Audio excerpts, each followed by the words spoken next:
N'a ouvert Bible dans Samuel 2 verset 9. Premier côté, femme qui pas qu'on faire manger, moun ou bien femme pas qu'on faire manger. N'a ouvert Bible dans Samuel 2 verset 9. Li dit la tibonite c'est premier côté, moun sa pas qu'on faire manger même. C'est pas moi-même dans bouche me cap dire côté crabe qu'on habite sauver dans manger. Moun la tibonite tellement on me dit oui. Depuis au bon dit oui non manger, faut qu'aille planter encore. Ça c'est Samuel 2 verset 9. Deuxième côté, n'a parlé, n'a ouvert Bible là non.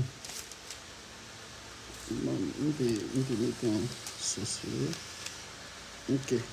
Dans Chronique 29 verset 19. Deuxième côté c'est Port-au-Prince.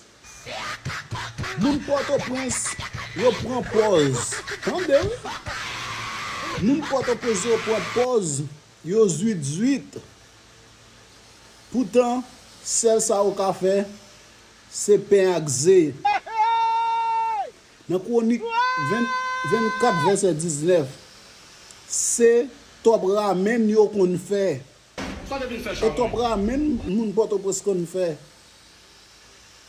Après ça, de l'eau sucrée et ça moun sa parce que pas temps. Nous fait politique, nous marcher dans programme. Get maman. OK. Troisième côté. N'a changé Bible là non.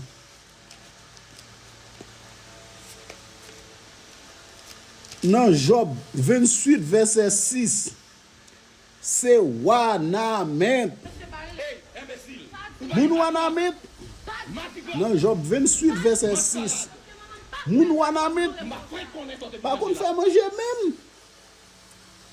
Toute sauce poire c'est moun sa qui origine fait sauce poire en lait n'a rien en bas. Tout manger ça tout manger moun Wanamet gen un seul goût.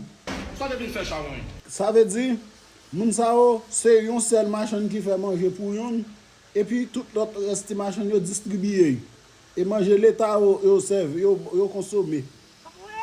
Job 28 verset 6. Quatrième côté. N'a ouvert Bible dans Ésaïe 14 verset 10. Quatrième côté moun qui pas qu'on faire manger. C'est Jérémie.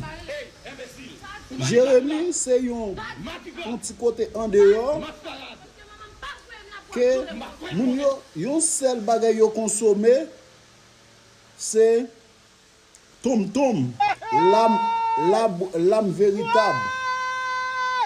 Nous ça yo bon l'âme véritable là de lundi à dimanche. Ça veut dire moun Jérémie par contre l'autre goût manger. Ou manger l'âme véritable 365 jours pendant toute reste vie. Ça devient faire charon. Ça fait nous dire par contre faire manger et on seul manger au consommer. En tout cas nous tendez moun Jérémie. N'a prend cinquième et dernier côté. Moun Lagonave. Ézéchiel 31 verset 15. Moun Lagonave par contre faire manger même. Moun Lagonave c'est pêche yo fait, c'est seul poisson ou manger. Yo utiliser l'eau la mer pour consommer poisson. Moun sa yo pas servi avec sel. Poisson matin, poisson à midi, poisson à soir. Poisson boucané. C'est celle ça moun Lagonave consommer net. Il va me dire non. Ézéchiel 31 verset 15. Ça c'est 5 côtés en Haïti d'après Bible